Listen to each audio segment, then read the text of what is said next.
함께 다시 4월달 말씀 나눌 본문의 제목은 신명기입니다. 우리 1월달에 신명기 말씀을 보다가 이제 마가복음 와서 또 말씀 보고 이제 매일 성경의 흐름이 그렇습니다. 지금 신명기를 함께 살펴보고 있습니다. 신명기는 이스라엘 백성들이 가나안 땅을 들어가기 바로 직전에 모세가 백성들을 모아놓고 전한 마지막 설교입니다. 어떻게 가나안 땅에 들어가면 살 것인가가 그 설교의 주된 내용입니다. 하나님의 은혜로 40년 전에 시내산에서 이제 계명을 받았는데 그 계명을 삶에서 실천해야 될 내용들을 아주 자세하고 구체적으로 설명을 해주고 있습니다. 지금 우리가 보았던 본문, 특별히 이제 20장, 21장부터 26장까지는 우리의 일생활 속에서 우리 생활을 살아감에 있어서 지켜야 될 내용들을 아주 자세하게 설명해 주고 있습니다. 자, 우리 이 내용을 이제 들어가기 앞서 먼저 알아야 될 사실이 있습니다. 하나님께서 왜 이 백성들을 가나안 땅에 들여보내시는가를 먼저 알아야 합니다. 그 이유가 400년 동안 애굽이라는 나라에서 종살이 했기 때문에 그 종살이에 대한 보상으로 저 적과 꿀이 흐르는 땅에 들어가서 이제 편안한 쉼을 얻어라, 휴양을 해라, 그런 의미로 보내는 것이 아닙니다. 하나님께서 이 백성들을 가나안 땅에 보내시는 이유는 그 땅을 하나님의 나라 삼기 원하셨기 때문에 보내는 겁니다. 하나님의 나라가 세워지려면 이 백성들이 하나님의 백성으로 준비가 되어야 합니다. 하나님의 나라는 환경이 너무 좋아서 편안하고 안락한 곳이 하나님의 나라가 아니라 하나님이 통치하시는 곳, 하나님의 백성들이 하나님의 통치를 받는 그곳이 하나님의 나라입니다. 그래서 하나님의 백성으로 빚어가고 다듬어가기 위해서 40년 광야가 필요했습니다. 광야 시간의 40년은 그렇게 다듬어가고 빚어가는 시간이었거든요. 자, 그렇게 해서 이제 훈련을 통해 하나님의 백성들이 이제 가나안 땅을 들어가야 합니다. 가나안 땅에 들어가서 함께 이제 살아야 하는데 지금 광야 애굽에서 나왔고 광야를 함께 지나가고 있는 숫자적으로 볼 때 약 200만 명, 아이들을 포함한 숫자가 약 200만 명 정도라고 추정하고 있는데 이거 200만 명의 사람들은 남남이 아닙니다. 물론 다 알 수가 없겠지만 다 알 수 없는 사람이라 하더라도 전혀 상관없는, 나와 상관없는 그냥 남으로 들어가는 것이 아니라 한 민족 공동체로 들어가는 겁니다. 하나님 안에서 한 지체로 들어가는 겁니다. 그래서 오늘 본문에도 보면은요, 22장 1절, 내 형제의 소나 양, 이렇게 말씀하고 있습니다. 내 형제 거다. 내 형제. 그러니까 형제라고 하는 말이 우리가 이제 교회에서 쓰는 일반적 보편적 용어가 아닙니다. 여기서 말씀해 주고 있는 형제자매는 그냥 붙이기 애매하고 어색하니까 그냥 형제자매라고 부르는 것이 아니라 의미 그대로입니다. 하나님이 아버지가 된 사람들, 그리고 함께 지체가 된 사람들이 다 형제 아니겠습니까? 그런 모습으로, 그런 마음으로, 이게 그냥 마음도 아니죠. 사실 실제로 그런 관계로 지금 하나님의 나라를 향해 가고 있는 거예요. 그렇게 형제가 되지 않으면 하나님의 말씀이 지켜야 될 이 모든 내용들은 모두가 다 부담스러운 말씀이고 부담스러운 내용이 되기 시작합니다. 그렇지 않겠습니까? 나와 아무 상관없는 사람을 위해서 오늘 이제 본문의 말씀을 이제 보겠지만은 뭘 찾아줘라. 그 희생을 하고 뭘 섬겨라. 아니, 이게 나와 상관없는 사람을 위해서 이 일을 행한다고 생각하면은 그냥 다 강요고 부담스러운 요구 아니겠습니까? 우리 삶에 있어서 살아감에 있어서 무엇을 행하든 그것이 이제 그냥 단지 부담이 아니고 강요도 아니고 그 일을 기쁨으로 행할 수 있는 그런 때는 언제인가 하면 그 사람을 사랑하는 사람일 때 그 일이 기쁨이 됩니다. 강요를 여기지 않습니다. 부담으로 여기지 않습니다. 사랑하는 사람을 위해서 행하는 것은 당연한 일입니다. 당연히 대가를 지불하는 것은 당연한 것이고 그 희생은 기쁨이 됩니다. 하나님께서 원하시는 하나님의 나라는 그런 공동체를 만드는 겁니다. 영원하신 하나님의 나라, 천국에 들어가면 여러분 천국에서 우리의 삶이 만약에 그곳에서 행해야 할 어떤 일들이 막 부담이 되고 강요로 느껴지고 짐처럼 느껴진다면 거긴 천국이 아니겠죠. 천국은 그런 일이 없습니다. 왜냐하면 천국 안에는 완벽한, 진짜 말 그대로 완전한 사랑이 이루어진 완전한 사랑의 공동체이기 때문에 그렇습니다. 만약에 천국에 하나님의 나라에 마귀가 파송한 어떤 존재가 몰래 침투해 들어왔습니다. 물론 그럴 없습니다. 그럴 일 없습니다. 걱정하지 마십시오. 자, 들어와 있다면 천국 될 수 있겠습니까? 완전한 사랑이 아니잖아요.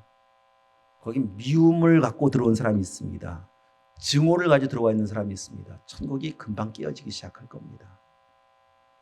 여러분 한번 생각해 보세요. 내가 그냥 지금 내 이 상태 그대로 지금 천국에 들어간다면 나 때문에 천국이 확장될 것 같아요? 나 때문에 천국이 위기를 만날 것 같습니까? 말하기 거북스럽지만 뒷부분이 훨씬 더 크겠죠. 그래서 오늘 이 땅에서 우리의 삶이 이 공동체 속에서 때로는 우리 교회라는 공동체, 가정이라는 공동체, 이 사회라는 공동체 속에서 우리가 이 시간이 광야를 지나가듯이 아까 말씀드렸잖아요. 광야는 하나님의 백성으로 빚어가는 시간이었다고요. 이 땅의 시간들이 그런 시간이라니까요. 함께 만남을 통해서 아직도 나는 하나님의 백성다운 삶이 이렇게 부족하구나. 또 나 자신을 보면서 하나님의 은혜를 구하면서 또 빚어져야 되고 또 빚어져 가야 합니다. 그래 가다 보면 하나님께서 하나님의 방법으로 우리를 새로운 피조물로 만드셔서 천국 백성 삼아 주실 거예요. 자, 하여튼 우리가 기억할 것은 지금 우리도 마찬가지고 그 당시 이스라엘 백성들도 마찬가지고요. 나무로 전혀 나와 상관없는 나무로 그 가나안 땅을 향해서 가고 있는 것이 아니다. 이걸 먼저 기억하셔야 합니다.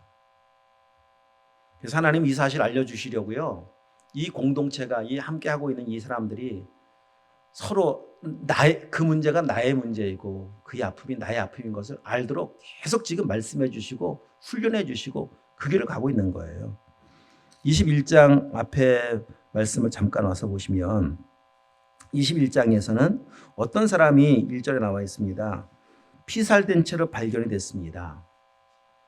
누가 죽였는지 알 수가 없습니다. 자, 이런 문제가 생기지 말아야 될 이런 문제가 이제 생긴 거예요. 이런 문제가 발생했을 때 어떻게 이 문제를 해결해야 되는가 하면 그 피살된 그 자리에서 가장 가까운 성읍을 찾아야 되고 그 가장 가까운 성읍에 있는 장로들이 소나 양이나 짐승을 잡아서 대속 희생 제물을 드리면서 그 희생 제물을 드리고 난 뒤에 하나님은 그 피를 받으시고 그 모든 죄를 용서하시는 이런 내용으로 지금 말씀해 주고 계시는데 자 어디를 보시는가 하면 8절 한번 읽어보겠습니다. 8절 시작. 여호와여 주께서 속량하신 주의 백성 이스라엘을 사하시고 무죄한 피를 주의 백성 이스라엘 중에 머물러 두지 마옵소서 하면 그 피 흘린 자가 사함을 받으리니 나와 있죠. 그 일을 행하는 가장 가까운 성읍에 있는 장로들은 7절 말씀과 같이 말하기를 우리의 손이 이 피를 흘리지 아니하였고 우리의 눈이 이것을 보지도 못하였습니다. 아니, 내가 한 일이 아닙니다. 내가 한 일이 아니라고 해서 근데 나는 상관없습니다. 아무것도 하지 않고 있으면은 이 민족 전체가 위기를 만나게 됩니다. 8절 말씀과 같이 속량하신 그 제사를 통해서 하나님 주의 백성 이스라엘을 사해 주시옵소서. 이렇게 기도하고 있지 않습니까? 이스라엘 누군가의 죄가 우리 민족의 죄입니다. 이스라엘을 사하여 주시옵소서. 이런 마음으로 지금 기도하고 예배할 때 하나님께서 그 제사를 받으시고 그 피 흘린 주의 백성 이스라엘 중에 머물러 두지 마옵소서 하면 그 피 흘린 죄가 사함을 받게 되어지는 공동체의 문제라는 겁니다.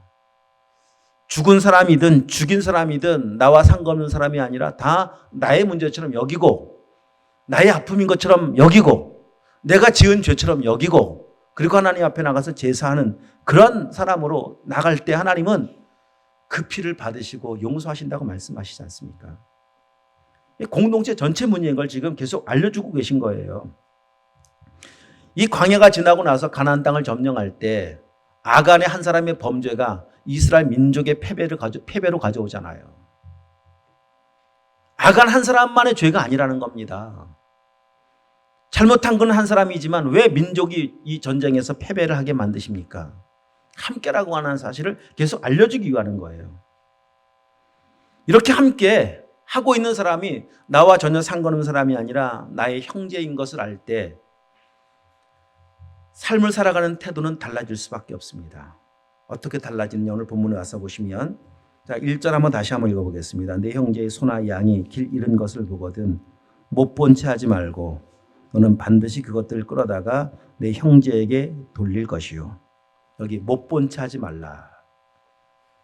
3절 말씀에 보면 어떤 사람이 낙이나 의복을 잃어버렸을 때도 마찬가지고 4절 말씀 낙이나 소가 길에 넘어진 것을 볼 때도 마찬가지고 못 본 채 하지 말아라.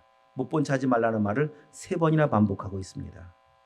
못 본 채 하지 말라는 말은 무관심입니다. 이 세상이 지금 일반적으로 행해지고 있는 일반적인 태도는 못 본 채입니다. 무관심입니다. 옆에 사람이 죽어가든 못 본 채 합니다. 왜? 나와 상관없는 사람이기 때문에. 아니 어쩌면 이 세상은 소나 양을 누군가 잃어버렸습니다. 좋아하죠. 은근히 좋아하지 않습니까? 자기밖에 모르는 이 세상 속에서 못 본 채 하는 것으로 무관심하는 것으로 세상의 죄의 이 저촉이 됩니까? 누가 죽어가는 사람이 있었는데 그냥 지나갔습니다. 그것 때문에 벌 받습니까? 세상은 그것 때문에 못 본 채 하는 것 때문에 벌 받지 않습니다. 세상에 법이라고 하는 것이 존재하는 이유는 선을 행하도록 장려하기 위함이 아닙니다. 벌을 통해서 죄 짓지 말라고 하는 거죠. 그러나 하나님의 법은 달라요. 당연히 악을 행하지 않는 것 당연히 하나님의 법 속에 포함되어 있는 말씀이기도 하지만 악을 행하지 않았다고 다 죄가 없다고 말씀하지 않습니다. 선을 행할 수 있는 기회인데 무관심했다. 못 본 채 했다. 이것은 성경이 죄라고 말씀하고 있습니다. 내가 누군가에게 직접적인 손을 입힌 적이 없습니다. 그렇다 하더라도 무관심한 태도로 살고 있다면 성경은 죄라고 말하고 있습니다. 본문에서도 보면 그렇거든요. 못 본 채 하지 말고 반드시 그것을 끌어다가 내 형제에게 돌려줘라. 이것은 단순한 그냥 할 수 있으면 하고가 아닙니다. 권고가 아니라 명령입니다. 명령이라고 하는 것은 반드시 지키라고 주신 거죠. 내가 하든지 하고 내가 마음에 들면 하고 마음에 안 들면 하지 않고 이게 명령이 아닙니다.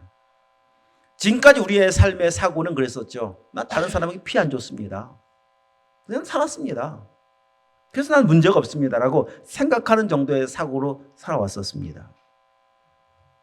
그러나 그것이 다른 사람이 피 안 입힌 것만의 문제가 아니라 오늘 분명한 성경의 말씀은 그러나 못 본 채 했다면 무관심했다면 그것도 죄다. 이게 성경의 법입니다. 하나님 말씀의 법입니다. 여러분 접어두시고 마태복음 25장을 한번 가보도록 하겠습니다.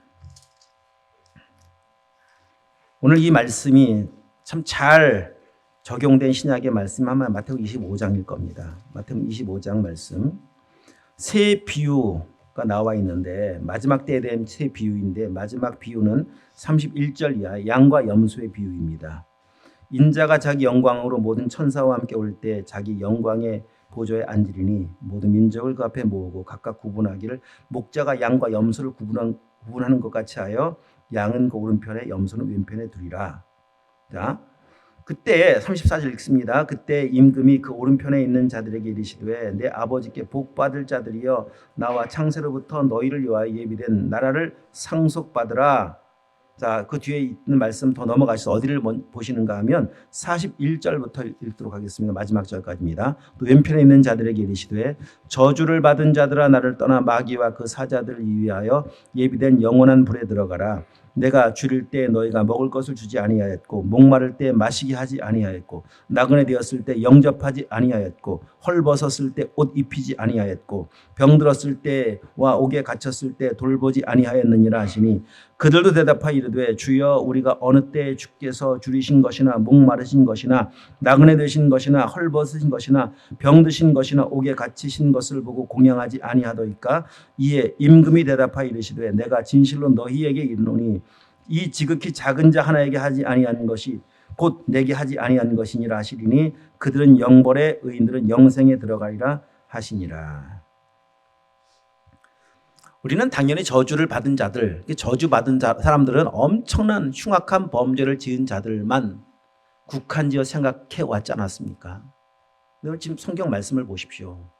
이들이 뭐 특별한 죄 지었습니까?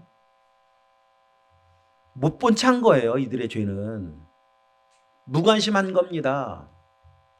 지극히 작은 자에 대한 내 옆에 있는데 불구하고 아니 이들에게 착취한 것은 없습니다. 이들이 이렇게 헐벗고 있을 때 그들이 먹을 것을 빼앗진 않았습니다. 근데 안 주었습니다. 안 돌봤습니다. 이것을 성경은 죄라고 말씀하고 있고 저주받을 자라고 말씀하고 계시지 않습니까?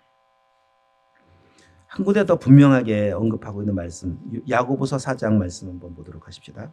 야고보서 4장 17절 말씀에서는 지금까지 여기까지의 말씀을 총정리하는 아주 중요한 한 구절 이렇게 말씀하고 있습니다. 야고보서 4장 17절 말씀 다 함께 읽습니다.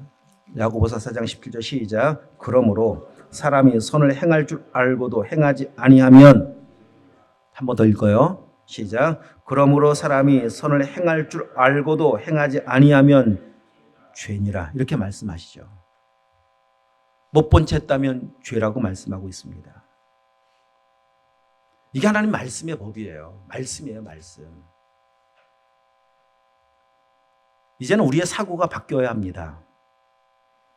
그냥 다른 사람에게 피해 주지 않는 정도의 삶에서가 아니라, 그 정도의 삶이면 된다고 생각해왔던 삶이 아니라 우리의 생각, 우리의 가치가 말씀으로 바뀌어져서 이젠 적극적으로 선을 행하는 삶을 사셔야 합니다.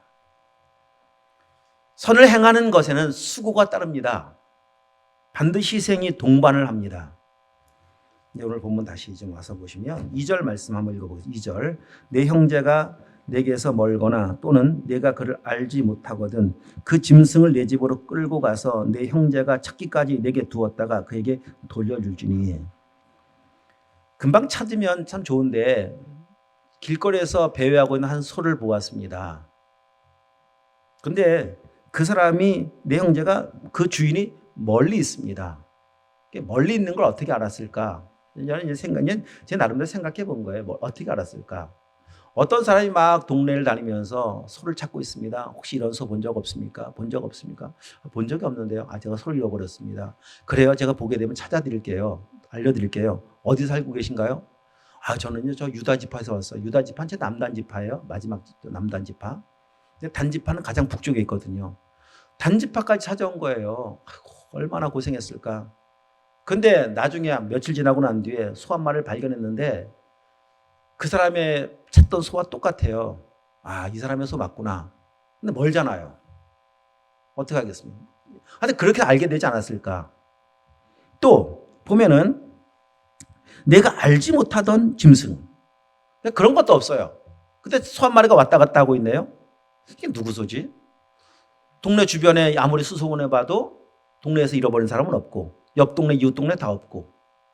그럼 아마 또 이웃 멀리 있는 어떤 지파든 아니면 뭐 국경을 근처에 두고 있는 지파는 외국 이방에 속한 소일 수도 있겠죠. 전혀 알 수가 없으니까. 그런 상황이 되었을 때 일단 버리지 말고 집으로 끌고 와라. 집으로 끌고 오면 여러분 소를 찾을 때까지 먹여야 되잖아요. 뭐 개 한 마리 키우면서 사료 사다가 그냥 주는 정도가 아니잖아. 소 키우는 것은 시골에 소 키워보셨 알 거예요. 소 한 마리가 얼마나 많이 먹는지.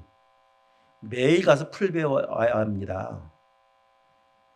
또 유대 지파의 유대 민족이 기후를 놓고 보면은 풀이 많은 저 북쪽 갈릴리 주변 지역 같은 경우는 상관이 없지만은 저 남쪽으로 광야 지역으로 오면은요 풀 찾기가 그렇게 어렵거든요. 그래서 먹여야 되잖아요. 그래도 굶길 수가 없잖아요. 그러니까 그 모든 과정에는 선을 적극적으로 행하는 모든 과정에는요 수고가 반드시 따른다니까요. 희생이 따른다니까요. 그거 없이 할 수가 없습니다. 그러니까 적극적으로 선을 행해야 되는 이 과정에는 내 수고가 당연히 따라가는 거예요. 그러니 사람들이 일반적으로 이제 방황하는 소, 배회하는 소, 인도처럼 막 배회하는 소, 그런 소가 있다면 끌어왔습니다. 왜 끌어오겠습니까? 사실 마음은 이래 맞죠. 찾아주려고. 이게 성경적인 마음이에요. 찾아주라고 말씀하셨으니까 찾아줘야지. 얼마나 걸릴지 모르겠지만 잘 보살피고 있다가 더 나가서 적극적으로 찾다가 만나면 찾아줘야지. 이런 마음으로 데려오면은 이게 주님의 마음이고 이게 성경의 말씀에 부합한 삶인데, 그러나 그런 마음으로 데려오는 사람들이 얼마나 되겠습니까? 땡 잡았다. 소 한 마리 주웠네? 보통 이렇게 데려오겠죠. 내 거라고 생각하고 데려오지 않겠습니까? 내 거라고 생각하니까 잘 먹이겠죠. 남의 거 돌려줄 거라고 생각하면 잘 먹이겠습니까? 그러다가 뭐 어쨌든 재수 좋으면 내 거 되는 거고 또 재수 없으면 그냥 주인 찾아오면 돌려주는 거고. 사실 뭐 이런 문제로 분쟁이 안 생겼겠습니까? 뭐 증거를 내보십시오. 당신 거라고 하는 증거를 내보십시오. 찾아온 분명 주순 건데도 불구하고 법적 다툼이 됐을 거고 아마 그랬을 것이 분명합니다. 자, 자기의 것이 아님에도 불구하고 내 것처럼 키울 수 있는 그런 사람은 어떤 사람이겠습니까? 또 다시 한번 생각해 볼 때 만약에 그래서 돌려줘야 된다면은 그 돌려줘야 되는 수고를 내가 왜 해? 나도 피곤하고 나도 귀찮고 나도 할 일 많은데 내 소 한 마리 키우는 것도 버거운데 그래서 안 데려온다면은 또 다시 옆에 있는 사람이 지금 소를 잃어버렸는데 나 할 일도 바쁜데 내가 언제 그 사람 소를 찾아주고 있어. 내가 할 일이 얼마나 많은데 그러고 있다면 우리가 생각할 때 보통 내 할 일이 많아서 귀찮아서 나도 바빠서 라고 생각할지 모르겠지만 그렇게 적극적으로 선을 행하지 않고 있는 이유는 바빠서 나 할 일 많아서 피곤해서 아닙니다. 내 손에 대기 때문에 아닙니다. 그 소를 잃어버린 사람이 나와 상관없는 사람이기 때문에 그런 거예요. 그래서 입장 딱 바꿔서 내 살아가는 가족이 잃어버렸다고 생각해 보십시오. 옆에 있는 내 아들 집이 살고 있는데 아들 집에 소 한 마리밖에 없는데 그 소를 잃어버렸어요. 그 애지중지하는 소 아닙니까? 그 소를 잃어버렸다니까요. 어떻게 하시겠습니까? 팔 걷어붙이고 찾아 나서야죠. 왜? 내 가족이기 때문에. 이것이 하나님이 원하시는 모습이거든요. 결국 그런 겁니다. 이 말씀을 적용하며 살 수 있는 방법은 오늘부터 잃어버린 거 찾아줘야지라고 이제 마음을 굳게 먹고 간다고 되는 게 아니에요. 여러분 지금 말씀을 들으면서 나름 또 맞아 돌려줄 건 돌려주고 찾아줄 건 찾아주고 살아야지라고 마음 먹고 가지만은요 돌아서면 잃어버려요. 삶의 이 상황을 딱 만나면은 그냥 모르게 내 거 이렇게 되죠. 이게 안 된다니까요. 그 방법은 딱 한 가지밖에 없습니다. 그냥 하나님의 은혜가 내 속에 임하면 돼요.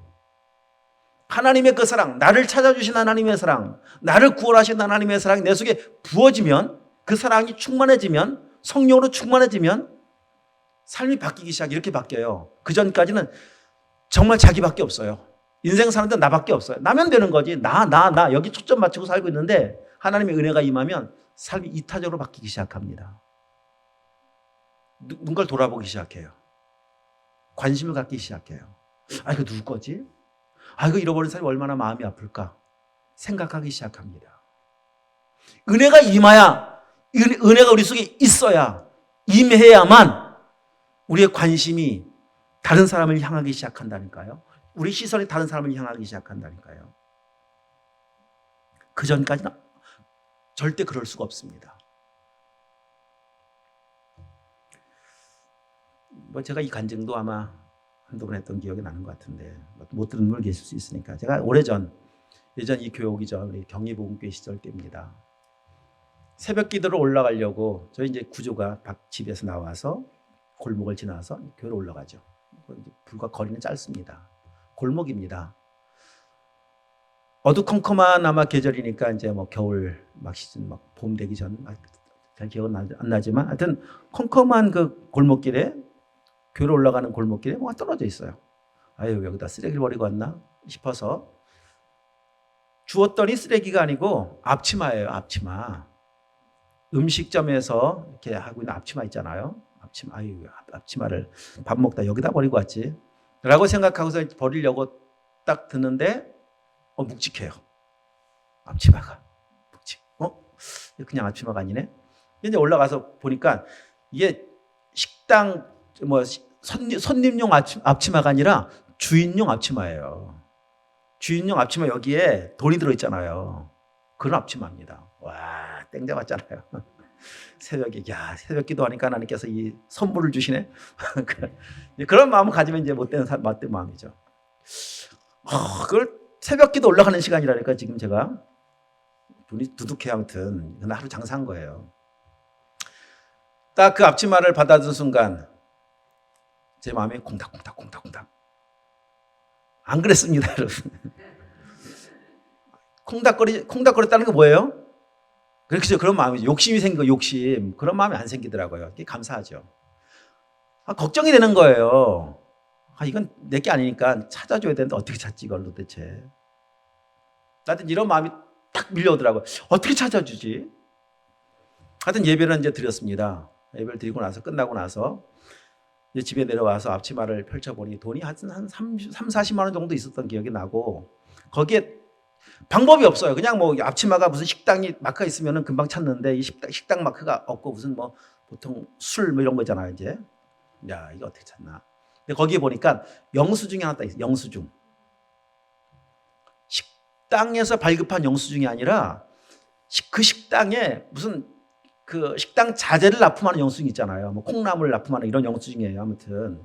근데 영수증에 이름이 하나 있는데 그 이름이 많이 들어본 이름이에요.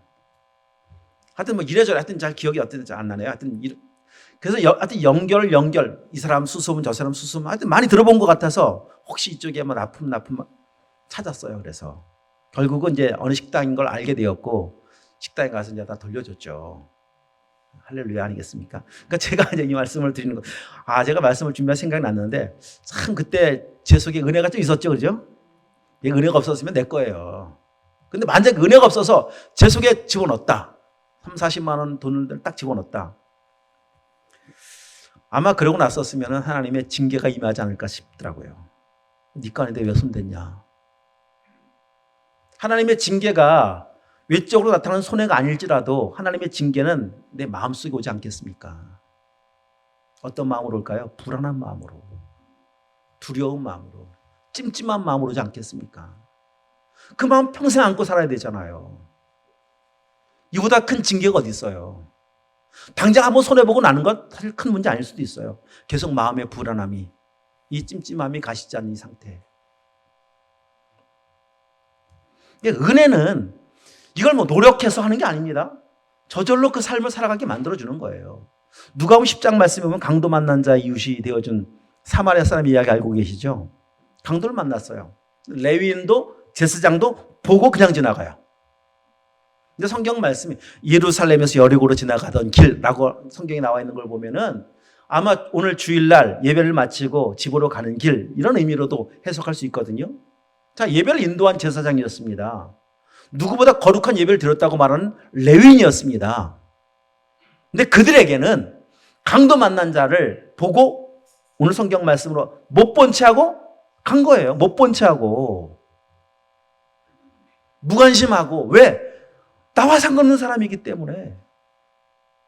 일반적인 사람들이 그렇게 살고 있는데 한 사마리아인이 지나가다가 못 본 채 할 수가 없었습니다.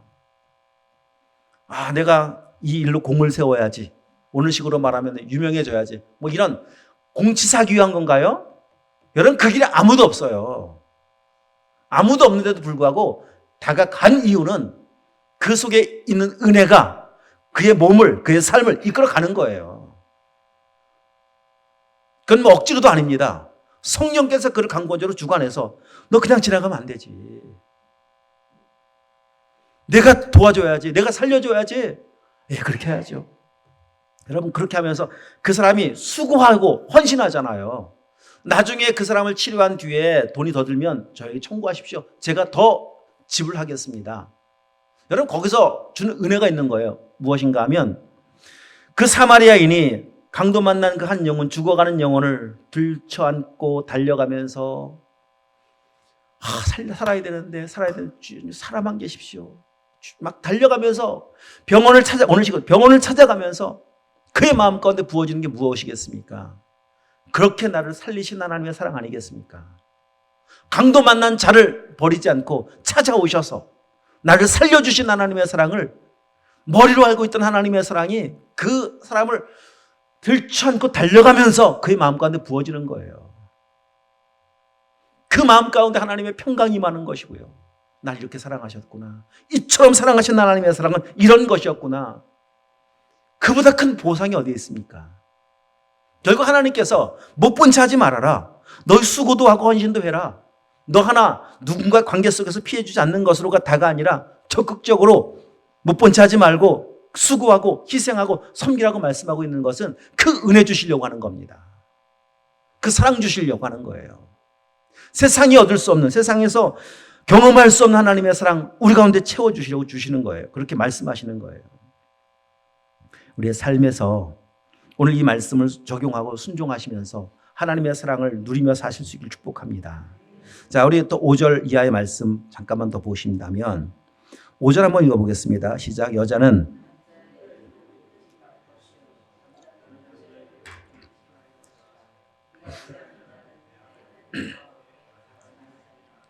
아멘. 여기 여러분 남자 옷 여자 옷 뭐 안 입어봤겠습니까? 근데 그런 옷을 말하는 게 아닙니다. 여기에서 옷이라고 하는 그 단어 속에 담겨 있는 것은 그 사람이 사용하는 모든 것입니다. 모든 것. 남자의 옷하면 남자가 사용하는 모든 용품, 여자의 옷하면 여자가 사용하는 모든 용품, 그걸 다 포함하고 있어요. 자, 여러분 잘 생각해 보세요. 어떤 남자가 화장대 앞에 앉아서 여자의 옷을 입고 화장대 앞에 앉아서 립스틱 짙게 바르고 있습니다. 머리를 이렇게 말고 있습니다. 그러면 이 사람은 그렇게 행동하고 있는 그 사람은 본인이 남자라고 생각하는 거예요, 여자라고 생각하는 거예요. 그렇죠? 남자인데도 불구하고 한번 해보자가 호기심이 아니라 일을 행하고 있다면은 그는 분명히 하나님께서 만드신 성은 남자인데 난 남자 아닙니다. 난 여자입니다.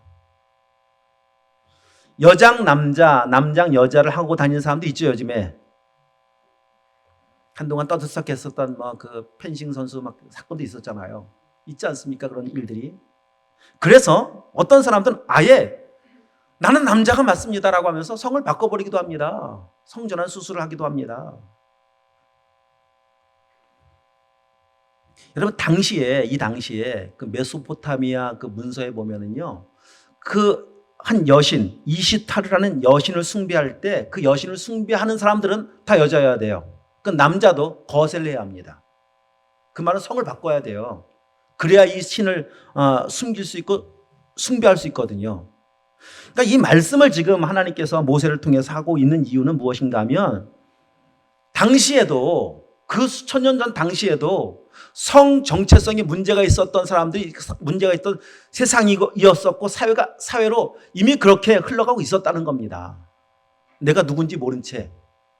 그때 수술을 이렇게 할 수가 없었으니까 그냥 사는 거죠. 그렇게 남자가 여자 옷을 입고서 여자 행세를 하면서 사는 거예요. 살지 말라는 겁니다. 오늘 이 시대는 심각한 시대입니다.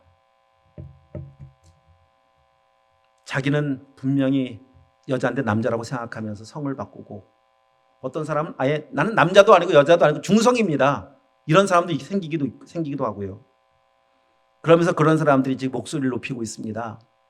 내 생각을 왜 인정 안 하십니까? 무시하십니까? 법으로 조정해 주십시오. 라고 하면서 차별금지법을 지금 만들려고 얼마나 많이 제정하려고 많은 그런 사람들이 시도를 하고 있습니까? 이미 전세적으로 세계적으로 볼 때는요, 차별금지법이 통과한 나라들이 많이 있습니다. 미국도 유럽의 영국도 다 통과됐습니다. 만약에 우리나라도 차별금지법이 통과되고 나면은요, 이런 설교를 할 수가 없는 거예요. 우리 자녀들이 결혼하겠다고 데려온 사람이 동성이에요. 막을 방법이 없습니다. 법적으로. 통과되는 순간이 그렇게 됩니다.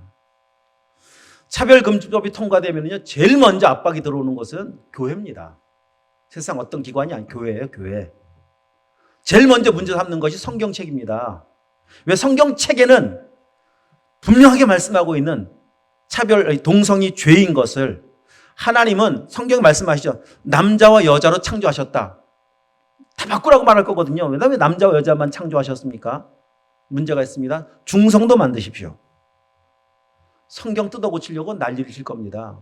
법적 소송 분쟁이 계속 벌어질 겁니다. 제가 이런 설교했다면은요, 2년 이하의 징역, 저 다시 또 들어가야 돼요. 한번 더 들어가야 됩니다. 안 들어가려면 벌금 2천만 원. 한 번 설교했다 벌금 2천만 원 맞았어요. 아니, 목사님 또 들어가면 안 되죠. 그래서 여러분 벌금 모으십시오. 냈다고 생각해 보십시오.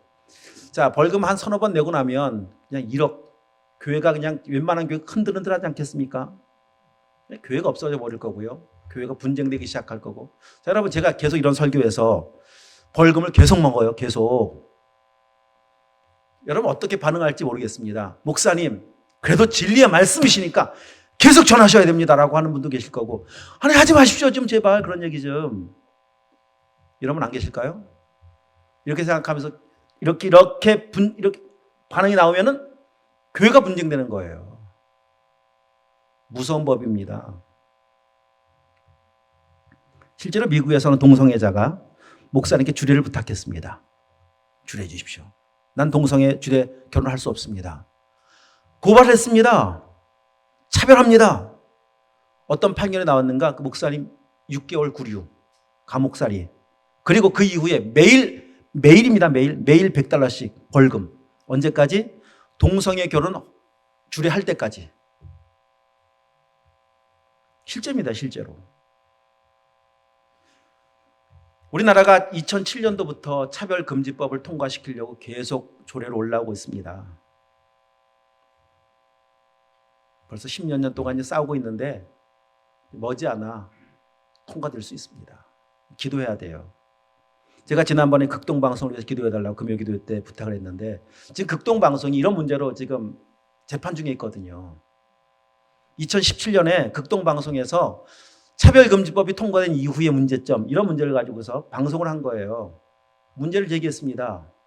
인권위원회 이런 쪽에서. 1심, 2심 다 졌어요. 극동방송이. 지금 마지막 대법원의 상고, 마지막 재판을 결과를 기다리고 있거든요. 지금 법은 누구의 손을 들어주는 걸 보세요. 이런 시대가 지금 우리가 살고 있는 시대라니까요. 정말 나라를 위해서 기도하셔야 돼요. 또 하나 우리 다음 세대들을 보십시오. 우리 다음 세대들이 진짜 성경적 가치관 가지고 잘 자라야 되는데 우리 기성세대들은 제가 이런 말씀을 드리면은 나름의 안타까운 마음, 또 놀라움의 마음, 긴장감의 마음, 이런 마음으로 여러분 말씀을 들으시죠. 근데 우리 다음 세대들은 다 그렇게 안 듣습니다. 우리 아이들의 마음을 좀 잘 알 수 없지만은 우리 아이들 중에는요, 이런 이야기가 심히 불편하게 들려오는 아이들도 있어요. 왜 그런 줄 아십니까? 이 아이들과 함께 생활하고 있는 이 젊은 세대층 중에는, 캠퍼스에는 동성애 커플들이 흔찮게 많이 있거든요. 친구들 중에도 있을 수가 있어요. 친구들 중에도. 여러분 벚꽃 한번 구경 간다고 하면 경기도 올라가 보십시오. 학생들이 있을 때 한번 올라가 보세요. 손잡고 다닌다고 다 동성애 커플은 아니겠지만 그 돌을 좀 넘는 손잡고 다니는 있잖아요. 딱 봐도 좀 느낌이 좀 이상해 보이는. 그냥 대놓고 젊은 아이들이 그걸 다니고 있습니다. 동성애 커플로 모여진 동아리를 만들고 있고, 이런 아이들이 친구라니까요. 이것이 세상의 흐름이고 보편적 가치로 살고 있는 그런 생활을 하고 있는 그 현장 속에 살고 있는 아이들은 진짜 가랑비에 옷 젖는다고요. 이미 세상의 흐름에 감염되고 그런 세상을 그냥 보편적으로 받아들이면서 이 성경에서 말씀하는 진리에 대해서 어느덧 거부감을 갖게 만들고 있는 그런 아이들도 있을 수 있다는 거예요. 정말 주님의 은혜가 필요한 시대입니다. 이런 시대를 살아가면서 오늘 우리에게 요구하고 있는 이 온전한 그리스도인의 삶, 이 삶을 살아갈 수 있게끔 만들어주는 능력은 진짜 말씀밖에 없어요. 이 시대가 악하고 이것이 하나님의 뜻이 아닌 것을 구별하는 방법도 말씀밖에 없고, 구별된 하나님의 백성다운 삶을 살아가게 만든 능력도 오직 말씀 복음밖에 없습니다. 그래서 오늘 본문 여러분 다시 한번 마지막에 보시면은 9절 이하에 보면 내 포도원에 두 종자를 섞어 뿌리지 말라. 10절 너는 소와 나귀를 결의하여 갈지 말라. 결의한다라고 하는 것은 같이 멍에를 매게 하는 거거든요. 12절 말씀 너희가 입는 11절 양털과 배실로 섞어 짠 것을 입지 말라. 섞지 말라는 거고, 섞지 말라. 밭에 식물 하나 심더라도 같이 심지 말라. 짐승으로 그 밭을 갈게 할 때 섞어서 짐승을 부리지 말고, 옷 하나 만들 때에도 콤방으로 만들지 말고. 그건 단지 지금 농사 짓는 이야기의 문제가 아니라, 물론 다 필요하기 때문에 말씀하신 거 분명히 맞지만 이런 의도 속에는 무엇이 담겨 있는 건가 하면 이 세상과 구별돼야 된다. 앞으로 살아갈 세상이라고 하는 것은 그냥 죄악으로 우상으로 산재되어 있고 혼재되어 있는 그런 세상 속에서 너희는 그들과 섞이지 말아야 된다. 그들과 구별된 삶, 말씀 진리의 인도하심을 따라 살아가는 이 거룩한 삶을 살아야 된다라고 하는 사실을 알려주기 위한 과정으로 옷 하나 입으면서 그래 맞아 섞이지 말아야지. 밭에 식물 하나 심으면서 맞아 세상과 섞이면 안 되지. 하나님 구별되라고 말씀하셨지. 오늘 이 시대 가운데 우리에게 요구하신 하나님 말씀 아니시겠습니까? 어느덧 우리의 생각들이 너무 세상과 구별이 없는 정말 세상의 생각이 우리의 생각이 되어버린 이것이 문제인지도 알지 못하는 이런 시대를 우리가 살고 있다면 다시 하나님의 은혜를 좀 구하셔야 돼요. 이 시대를 살아가야 될 우리 다음 세대들이 진짜 건강하게 자라도록 우리는 모세처럼 아론과 훌처럼 우리 다음 세대들을 위해서 진짜 책임감 가지고 기도하셔야 돼요. 무슨 방법이 있습니까? 무엇으로 우리의 생각들을 우리 다음 세대들의 생각들을 믿음의 가치관으로 세울 수가 있겠습니까? 하나님 은혜밖에 없거든요. 진짜 은혜밖에 없거든요. 우리의 삶이 이렇게 하나님 말씀 앞에서 다시 생각부터 좀 정리될 필요가 있겠죠. 오늘 말씀 꼭 기억하십시다. 못 본 채 하지 말아라. 이 세상 속에서 세상의 가치관 속에 섞이지 말고 오직 어떤 상황을 만난다 하더라도 하나님의 백성다운 삶, 거룩한 삶으로 살아라. 주시는 말씀처럼 우리 모두가 이 말씀에 의지하여 승리하시는 모두가 될 수 있기를 주님으로 축복합니다. 기도하도록 하겠습니다. 하나님 아버지 감사합니다.